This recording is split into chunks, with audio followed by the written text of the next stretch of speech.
Hello, KBOI. Again, this is Dylan Stalker, The Great Idaho Show. What the heck? A multi-generational Idahoan, just simply trying to share all of the many things that they have engaged with their many, many years of life about what's great about Idaho. And we certainly have somebody great about Idaho here today. What do I love in Idaho, about Idaho? People that are professionals, people that are consistent, people that are delivering something of a type of experience that you just can't get anywhere. And we'll bring you to our next guest. Before I do, I'm an unpaid professional. You know, this is just what I love to do. It's Idaho, but I also love my business, Old Arms of Idaho. We are talking about collectibles, you know, lever guns, wheel guns, and not just that. It is about history. It is about military, a Western. We're talking about America's heritage. Old Arms of Idaho are your ambassadors to America's heritage, oldarmsofidaho.com. And now I bring you to what I hope to be a great conversation for somebody that I know by my own personal experience is bringing great food to Idaho and has been doing it for decades. Rex Chandler of Chandler's Restaurant, downtown Boise, Idaho, that has a little more history than just downtown Boise, Idaho. Rex, welcome to the program, sir. Thank you, Dylan. Appreciate it very much. Good to be here. Yeah, thank you. You know, I'm like looking for people to talk to, and my wife and I have been enjoying your creation for many moons. And I talked to her like, what about Rex Chandler? Mm-hmm. You know, my wife and I were born in Haley, Idaho. Your experience comes from more than just this wonderful Boise experience. Give us a little detail there. Well, I opened a Chandler's Restaurant in Ketchum, an old Trail Creek village in 1994. My goodness. And I've been in the business, 52 years now. Sure. But as an owner, but I've been in the business all my life. Yeah.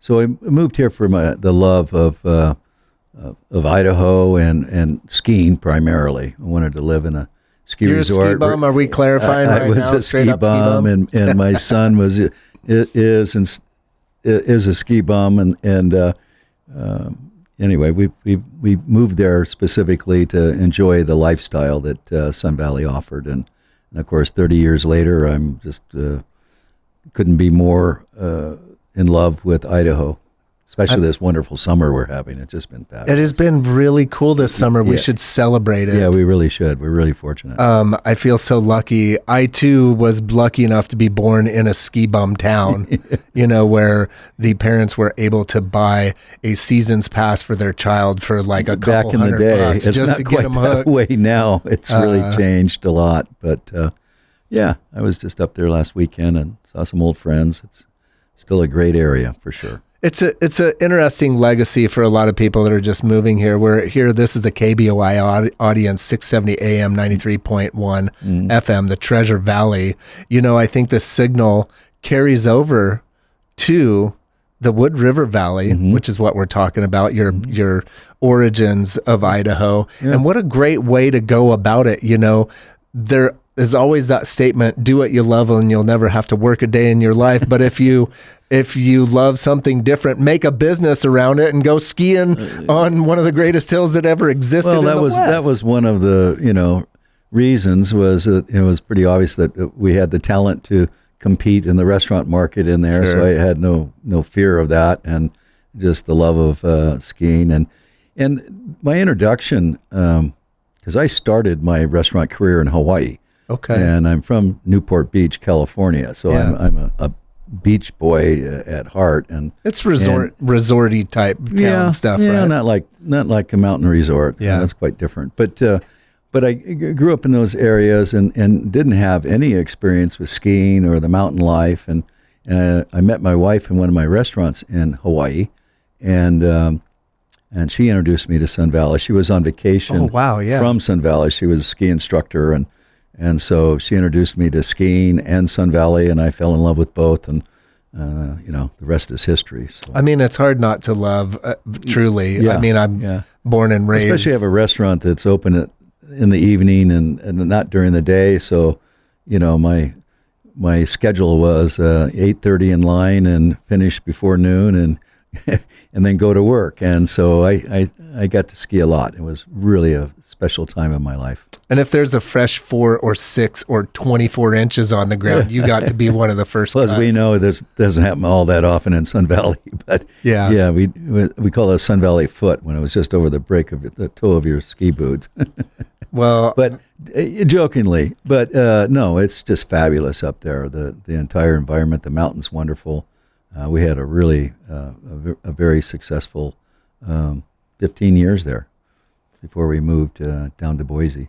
Yeah, what did you say? 1994 was when we. That's when you got started. When we opened there. Yeah, got there in '93, opened in '94, and then we moved to. I moved to Boise in 2006. Yep. And then opened Chandler's right at the beginning of 2007. So we're 18 years old here now in Boise. So let's talk about that a little bit, Rex. You know, you've clearly created something that is of great value to many people in more than just one location, but you're in the Ketchum, Haley, Wood River, Sun Valley area for a lifestyle, and then you're gonna go put your neck out on the line to transition into what's a growing metropolitan area. I mean, that wasn't just a inexpensive little thing to put together. Well, I had my finger on the pulse. I mean, I've been watched Boise for about 10 years from Wood River Valley. Yeah, the growth. And then I decided finally in 2006 it was ready for something. We were the first prime steakhouse to open in Boise, and especially my seafood connections were very important. Sure. Bringing a mixed product, and then and of course my experience with restaurants started again back in '74, and I was always been in fine dining, and so I kind of carried that forward. When I was in Ketchum, I was raising my son and skiing and enjoying the environment there.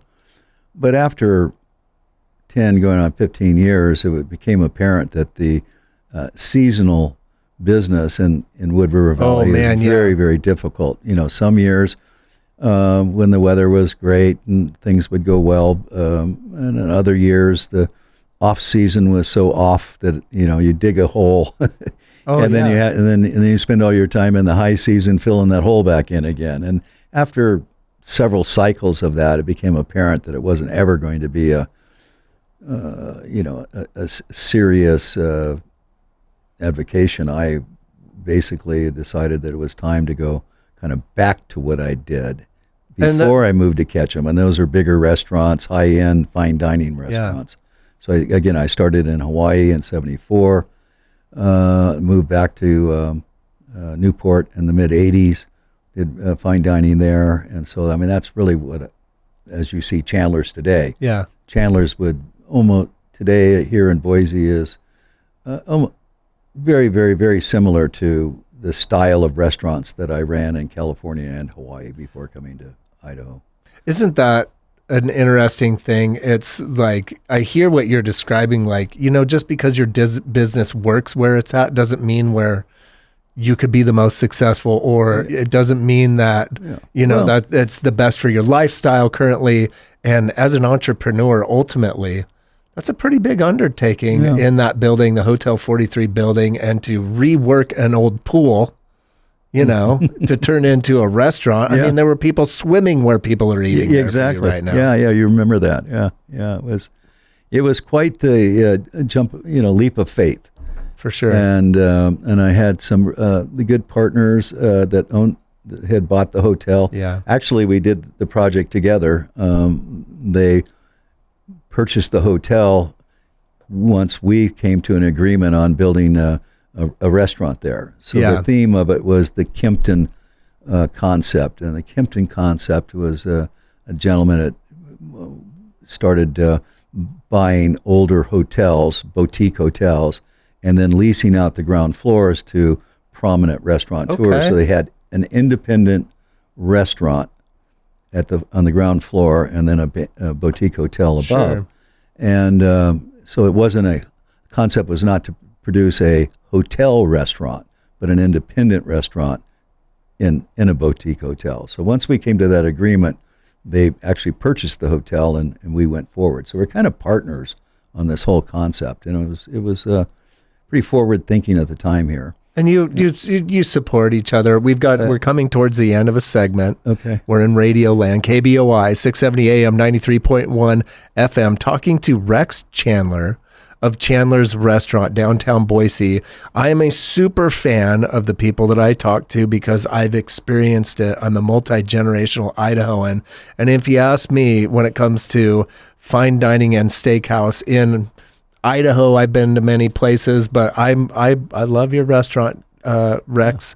And as again, we come to this end of this segment. This is the Great Idaho Show. My name is Dylan Stalker, multi-generational Idahoan, just trying to share with you what is great about Idaho. Welcome back, KBOI. This is the Great Idaho Show. Dylan Stalker here, sharing with you what is great about Idaho. My opinion is that I have experienced it.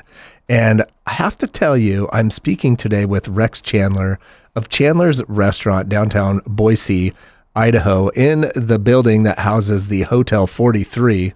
And it's a very interesting story that has longtime roots, one that started in the Ketchum-Haley Sun Valley area. And in about 2006, Rex, you worked with the folks of Hotel 43 to put in a restaurant where there was a giant hole in the ground for people to go swimming. Yeah. I mean, that had to be quite a lot of information going on. You know the history of that building. It, I think, first came up as a 3-story. It was a motor home kind of a motel type thing, and they added 2 more. Then they added another one and floors to it, and filled in the swimming pool area, and there was a coffee shop there. Yeah, it was pretty weak when we first took a look at it, but I saw the vision and saw how we could make it an outstanding restaurant, which I think we've done a good job with. It was really interesting, just to follow up on the Ketchum story. We moved there for the lifestyle, knowing that we could run a restaurant, and we did well. A restaurant in a mountain resort is extremely challenging from the standpoint of the seasonal aspects, as well as employees getting good staff. Sure. And that it kept going and getting more difficult and more challenging. And I think when 9/11 happened, it kind of really changed It changed the character of the town and made it more difficult. And the off seasons were slower, and the high seasons weren't long enough, and it just became, but the real reason I moved to Boise, or the thing that motivated me to start looking elsewhere, was my son was going off to college. He was a big ski racer, and he got a scholarship to Rocky Mountain College in Montana, and it was like, okay, and I'd been divorced, and it was time for me to move on, and I started looking back in Hawaii, where I started my business, back in Newport Beach, where I was born and raised, and had restaurants, and I decided Boise was just the best of all of those locations in terms of timing, opportunity, and I get to stay in Idaho. Oh my goodness! Yeah, I get to do my lifestyle. I love to cycle. I love to ski. Golf. All the things outdoors that we're able to do here. And so I decided to take that leap of faith and build that restaurant, and it's really worked out well for us over the years. But as I was mentioning earlier, it really replicates, or just if you could go back 30, 40 years ago to my Honolulu restaurants or my Newport restaurants, and you see the scale and size and the level of service and all of that, it's exactly what I grew up doing. So it's just it's a familiarity. Yeah. And you're simply just trying to find an appropriate location. Mm-hmm. And it is a bit of forecasting, if you will, because when you came to Boise in 2006, mm-hmm. Am I correct? In 2006. And I mean, it couldn't have been just 2006, blam, there's a restaurant. I mean, how much time did it take to get that space prepared? Well, we started in, like I said, in '06, and we opened in, I think, March of '07. Okay. And it was quite the project. It was, I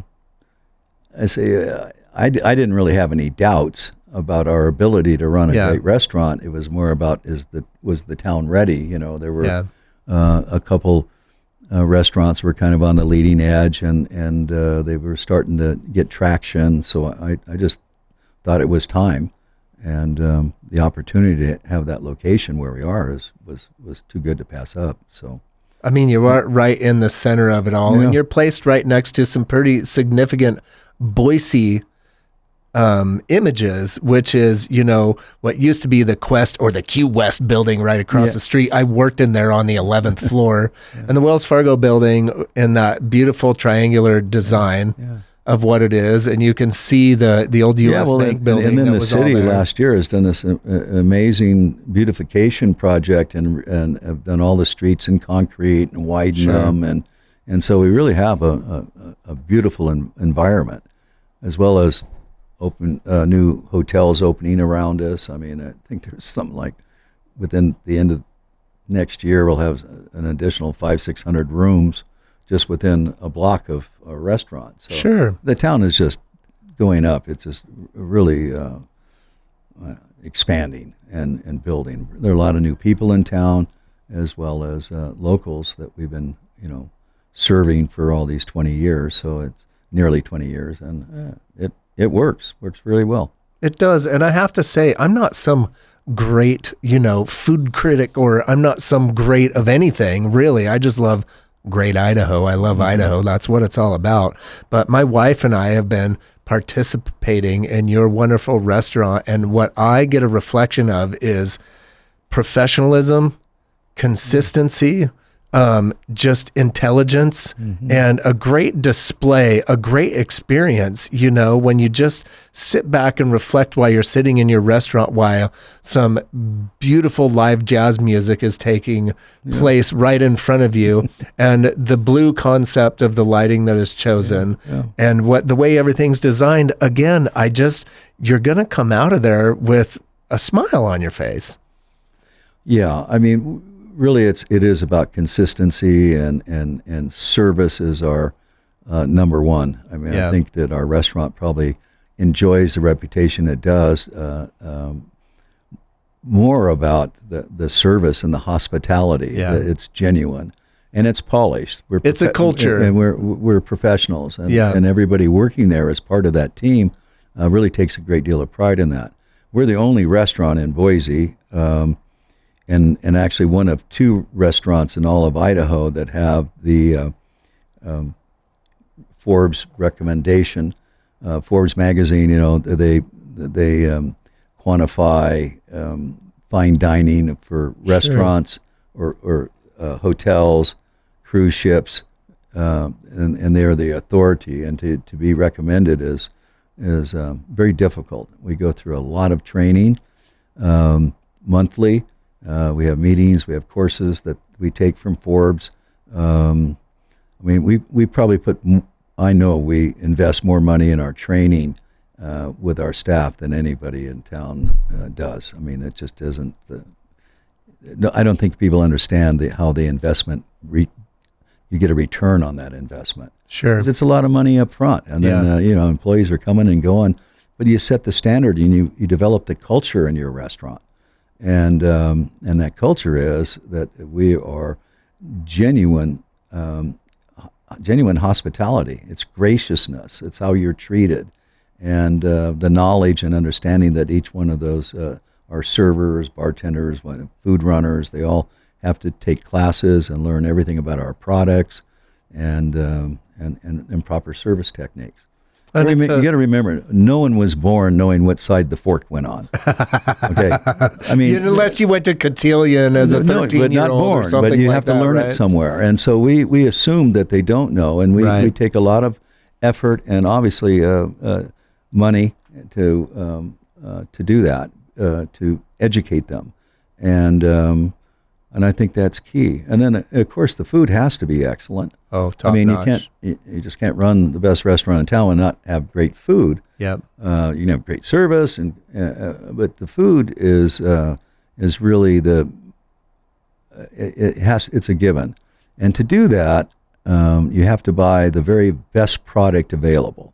Yeah. I mean, the best that money can buy. For sure. And then don't mess it up. Yeah. What is the greatest advice ever? Hey, no pressure. Don't screw it up. Yeah. Okay. I wasn't going to do a screw or the other words I use, but honestly, and I know that makes it sound really simple. And we work very, very diligently on refining all the dishes and making sure everything is perfect as we can possibly make it. When you're sitting in a restaurant, timing is important. Yeah. So the meals come out hot, on time, and they're served to the right guest without standing at the table and auctioning it off. Well, who had this and who had that? This is what you get at other places, not here. And the food arrives hot at the table, served with a smile, followed up with the manager, checking to make sure everything is as it should be, is just our standard fare. That's how we operate. Well, I have to say, once again, I have always been a fan of professionals. And in my definition of a professional, it takes a little bit more than just, it takes effort. It takes an additional thought. And I can't tell you, Rex, of all the businesses, I've ran businesses before, and the ins and the outs, and the front side and the back side and everything. You got to be slightly genius or crazy to run a restaurant at that capacity. I mean, there is just so many little strings and things running around in that place. It's wild. Well, yeah, it is. I've been doing it for over 50 years, and so we kind of have some experience working for us. And again, it's the staff. I mean, it's all about our team. Yeah. I mean, from my general manager down, it's just. I'll give you one little thing. When I was, let's say, the first 20 years, 10, 15, 20 years, I used to consider that the customer was absolutely the most important person in the building. All right? Makes sense. I mean, I was just over the top with this. Yeah. And later in life, let's say in the last 30 years or so, you realize that the most important people in your restaurant are your staff. Yeah. If you treat them with dignity, respect, give them the tools to work with, okay, they're the ones that take care of the customers. And then the customers take care of the restaurant. I know it sounds really simple, but that really is the key. Well, I'm going to say this. That is the key. This is the Great Idaho Show. We're talking to Rex Chandler of Chandler's Restaurant, and this is all about professionalism and delivering a great experience. We'll be right back. Welcome back, KBOI 670 AM, 93.1 FM, The Great Idaho Show. Don't forget our sponsors. This is Dylan Stalker, who is promoting the sponsor of the show, Old Arms of Idaho. This is about classic lever action rifles, or the things that you would have imagined John Wayne carrying in any Western movie, or any war movie for that matter, because John Wayne did them all back then. They are your ambassadors to America's heritage, collectibles, firearms, Western militaria, swords, knives, bayonet, you name it. They are the Antique Roadshow type individuals for this wonderful stuff. But again, we're coming back to this segment, speaking to Rex Chandler, the creator, the visionary, the person behind Chandler's Restaurant, downtown Boise, Idaho, right underneath the wonderful Hotel 43. And in the heart of it all, why am I sharing this? Because I have participated in the wonderful experience of Chandler's many, many times, and I have many, many memories that even span beyond just my wife and I, but down to my youngest, on a graduation, and being like, where do you take your kid for graduating to have a great meal? Well, celebrate the best way that you can with the best meal that you can. Yeah, Rex, it's been going on for my family for a while. And in this last segment, you were describing your reflections on who you invest in, whether it's the customer or the employees. Well, you can go there once and you will get a great experience, but when you've gone there for many years, you will notice that the very same individuals that have been serving you there for years are still doing it in the most professional way because, you've had to have created a wonderful home for these folks. Yeah, it's true. I should clarify, though, it's not that the customer is any less important. Sure. Yes. But in Thank this you. triangle of life, Yeah. I really emphasize how important it is to develop relationships with our staff by listening to them and providing them opportunities. I mean, everybody on our team wants to prosper. They all want to score the most points tonight. They all want to improve their life, and it's with that as the common goal that we need. Happy customers. I'm saying I invest in their education and their support, the employees, and they just dazzle our customers. I can't tell you how many great reviews and comments we get from customers that have been like yourself have been coming for years and years, and it's that consistency that is really important. So the best product you can buy, serve it consistently with gracious hospitality is. It sounds simple. There's a lot of detail, a lot of work to get there. So much detail. But that really is the formula. It's one of those scenarios where I recognize restaurants that got started out extremely well, or they found a new space and they spruced it all up to get started. And then, after 5, 10, 15 years, you'll notice the cobweb in the corner, or you'll notice the untold detail that never got kept up or prepped up. Yeah. And it's hard to run a restaurant, but you've been in there for near 20 years now, and it looks like it just got started yesterday. That's a very large space. How many square feet are you serving out of there? We're a little over 9,000 square feet. Yeah. We're at 9,000. We added another room last year. Yeah. The reception room. So, yeah, it's a big restaurant. There's a lot of moving parts. There's no question. My goodness. We have a lot of, we got a lot of great employees. We're close to 90 employees. Yeah. And, it takes everybody's, it's a concerted effort, and you really have to coordinate all of those things. Everybody has a position to hold. Sure. So, one thing I wanted to mention, I was talked about Forbes and being 6 years in a row that Forbes, they had given you that designation, right? Yeah. And that's really a difficult distinction to get.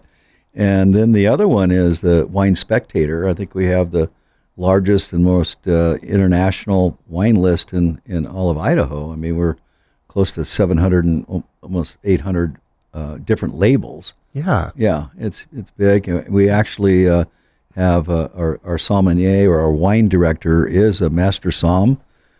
Be the only one in Boise, or the only one in the state expect, right? Yeah. And he's full time, and we develop wine programs now where we just had last weekend Bubbles class, just discussing how to make sparkling wines, and had a tasting with 3,100 cellars, also an Idaho Bubbles wine company. Yeah, they're new and really taking off, and we do that monthly.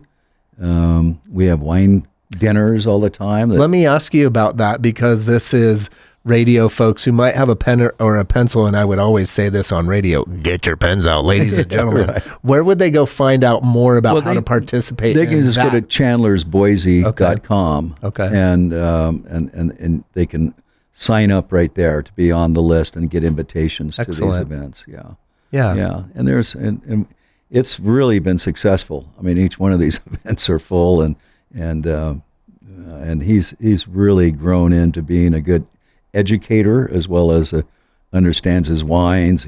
Of course, to get to that degree, you have to study for years. And sure, he's done a marvelous job for our wine program, and we're very pleased and proud of that.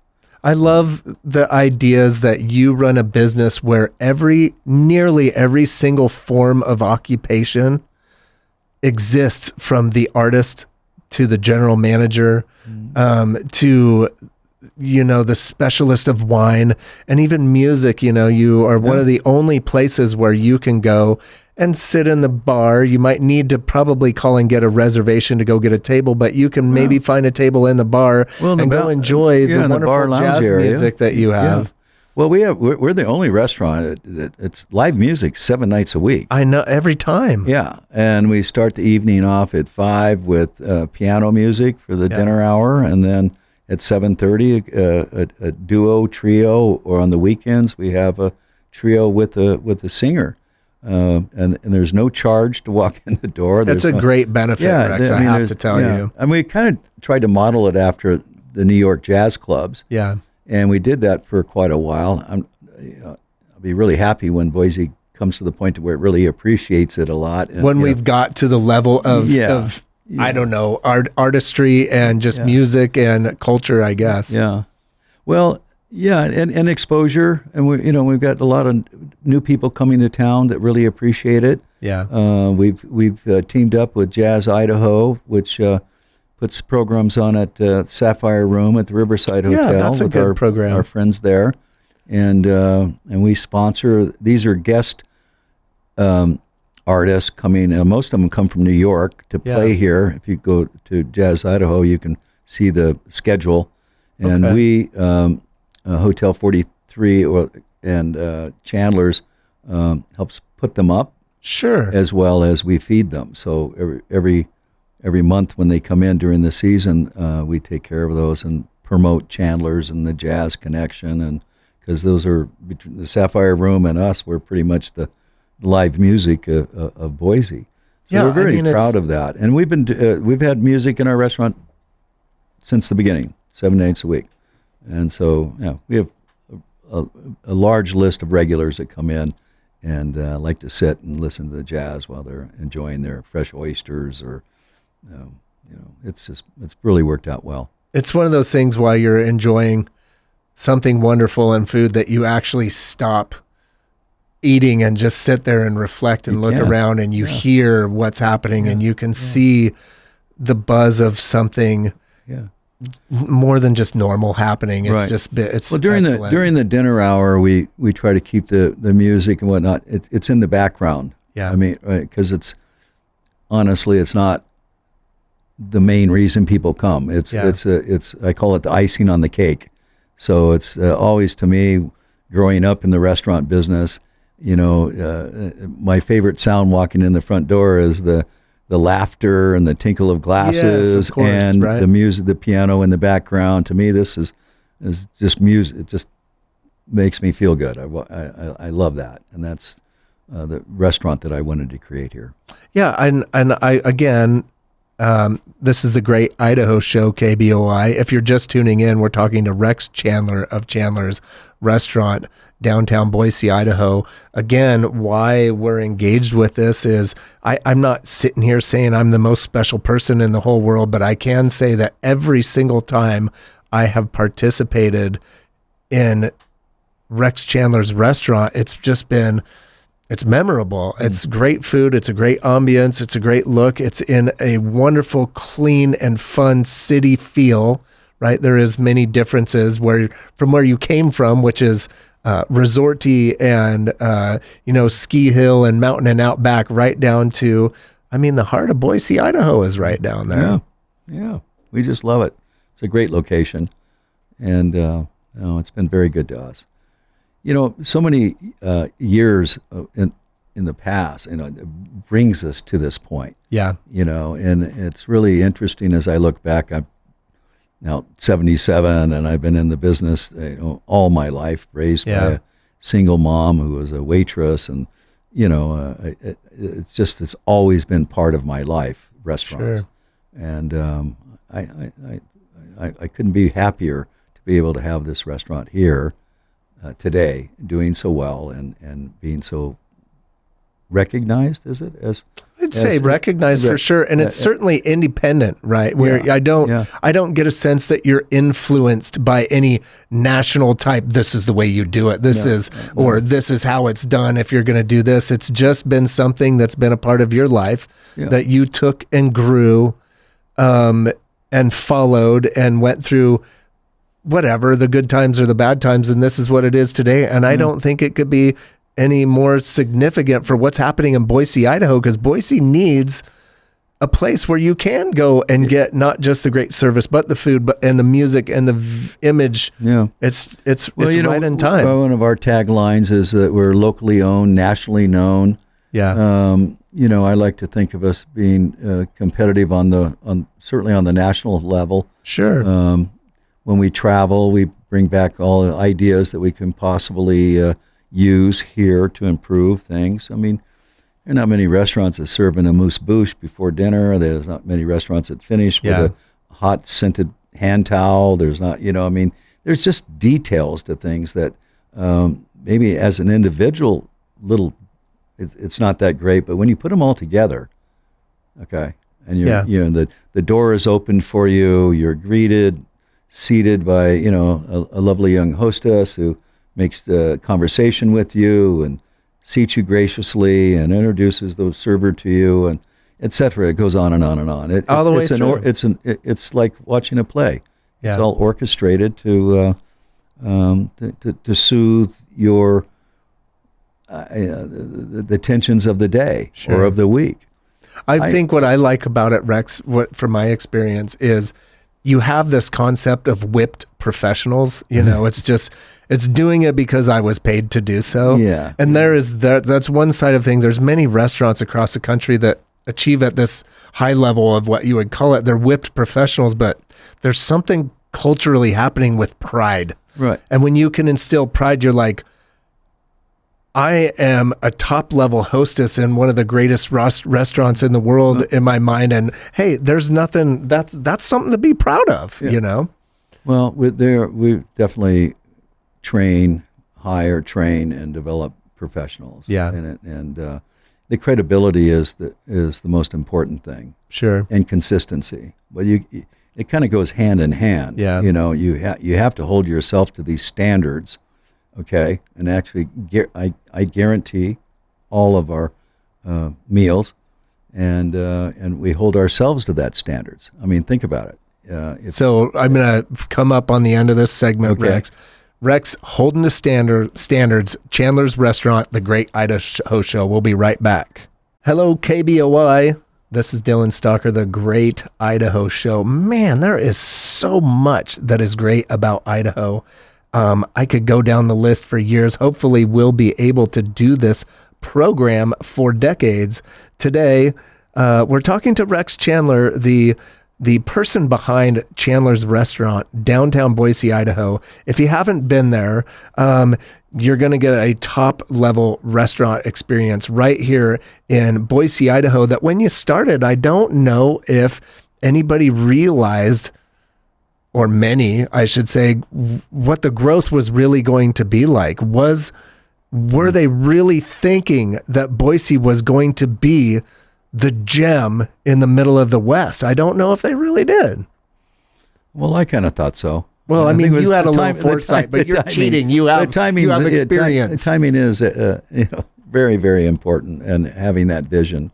A couple things I'd like to make a correction. This is your segment. It's not Chandler's Restaurant. It's Chandler's Prime Steaks and Fine Seafood. Thank you. That's the long handle. Please. And I'd like to just come back to a second. We talked for a moment about product and how extremely important it is.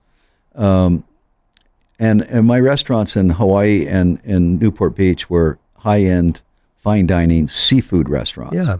And I've been a deep sea fisherman. This was really big for us. So, but moving to a landlocked state as Idaho, that made tough. That very difficult. And I can real quickly go back to when we opened in '94. I remember ordering an ahi, a big-eyed tuna from Kona, Hawaii, and to ship to us. I was going to run it through the holidays. It wound up in Chicago. Oh, no. No. Yeah. And so, anyway, seafood in Idaho was very challenging 30 years ago. Sure. Today, we get all of our seafood, especially the Pacific seafood, Hawaii, Alaska, we get flown in directly. So we don't go through a distributor. We go through the actual fishmongers in Honolulu and in Anchorage. And another example is our oysters come from Taylor's Shellfish farms in Washington. I think it was established in the late 1800s. It's the oldest and the largest for a long time. But here's what we do: we don't buy from local distributors. Nothing wrong with but I'm just saying they ship them directly to us. We have a van and or my porter runs up and picks them up 2 to 3 times a week. So these are just days old, not a week old, where if you go through a distribution system, it takes more time. And I don't want to put that down, but they just can't get them as fresh as we get them. But seafood is a speed business, right? I mean, fresh is fresh. You only can label it fresh if it is. And on our website, you can see a video of me in Honolulu at the fish market, 5 o'clock in the morning, testing the ahi and to show you that it gets on the plane by 10 o'clock that same morning. It's on our front door at the restaurant the next day. That's awesome. It's flown in, and we pay the freight, and we pay, because I want that direct connection. And I've been buying from these people for, 40 years. Yeah. And so we're obviously very good, important customers of theirs, and that's why I have the best product. I can go through each item that we have on the menu and tell you why we select that and how we get it, but quality. But that's the attention to detail that is the difference, because in some of those scenarios, again, the greatest anxiety I can imagine is maintaining all those lines of service through getting the food in there. And if all of a sudden this isn't going to show up that day, an entire menu goes down over that, and maintaining that is just, it's a constant battle. Well, yeah, we try not to run out, but it's better to run out than to have something sitting in the walk-in cooler for, extra days, just so you say you don't have it. I mean, especially with oysters, clams, and mussels, we are that way, because we won't serve them unless they're really fresh, and we don't keep them around very long. Well, and I have to say, we often go there and get oysters because I love them, and there's just, and many people serve oysters different ways, and there's what it comes with, and I just really love your display. Yeah, we do ours classic, and I love that. Another thing that we just added to our menu at Chandler's is a caviar from Hagerman over here. It's called Idaho. Is it Springs. Sturgeon? Yeah, absolutely. White sturgeon caviar we had last night. It was just fabulous. That's local. Amazing. Yeah. I grew up in Hagerman, so I know those sturgeon farms. I've seen them. And so we get this delivered every Tuesday. It comes fresh caviar from right down the road, at 70 miles down the road. That's awesome. And and it is as good as any caviar out there today. Yesterday was the National Oyster Day, which we had a promotion at Chandler's over the weekend and through yesterday, and did champagne with we call it Royale, where we'll put a dab of caviar on top, which makes it really interesting. Excellent. Yeah, and we serve it with champagne. Anyway, we had lots of different little special ways of serving it, but truly the oysters. Here's another interesting fact about oysters from Taylor's Shellfish Farms. They actually have a room that all the oysters that are harvested go into this room, and it's under a blue light, so that it kills any potential bacteria. Interesting. So no other shellfish farm in Washington does that. I don't know any that do it anywhere in the world, but they don't have any bacteria in them at all. So you heard all the old stories. You have oysters, and there's always one in a batch or something. There's always one somewhere, somehow, right? Not with these. Not at yours. Not with these. Yeah. And then we get them shipped to us fresh, which is really the key. I love the excitement of what it's like to be a chef when the arrival of this product is there, and you're like, look, if I'm going to work with the stuff, the tools are the food and the best tools available to put it together. It's got to be exciting. Yeah, and the pristine waters that they come from, and all these oysters are cultured. Yeah. Okay, so they're all farmed and very.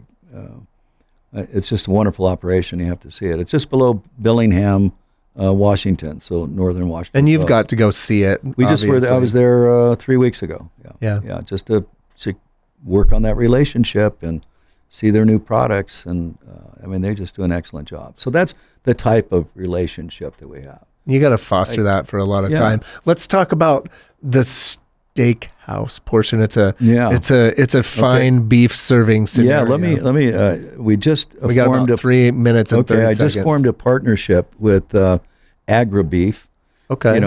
Agri-beef is Snake River Farms, Double R Ranch. Okay. They have several brands, Agri-beef. Sure.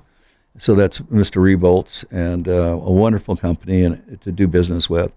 And we were one of the first to do their Snake River Farms, their Wagyu program. Okay. So we served their black, their top of the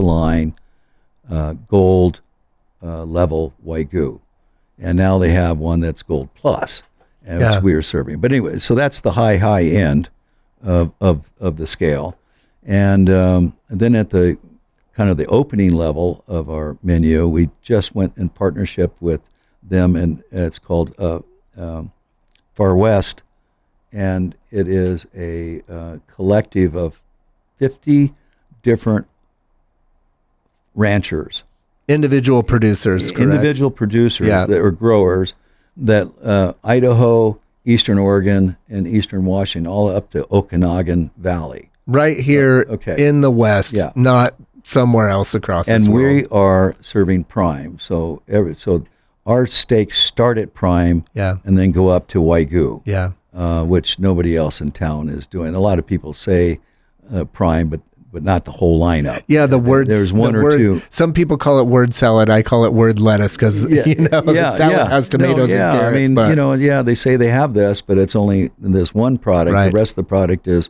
top choice or whatever. And it's not saying it's bad beef, but it's not prime. So let's do this. We got about 2 minutes. Rex, I really appreciate you. I reached out to you. You don't know me, and you gave an opportunity to the Great Idaho Show. I truly, if my opinion matters at all, you are great about Idaho. You've run a great business. You've experienced Idaho even down to what a lot of us love, which is that resort feel of Idaho.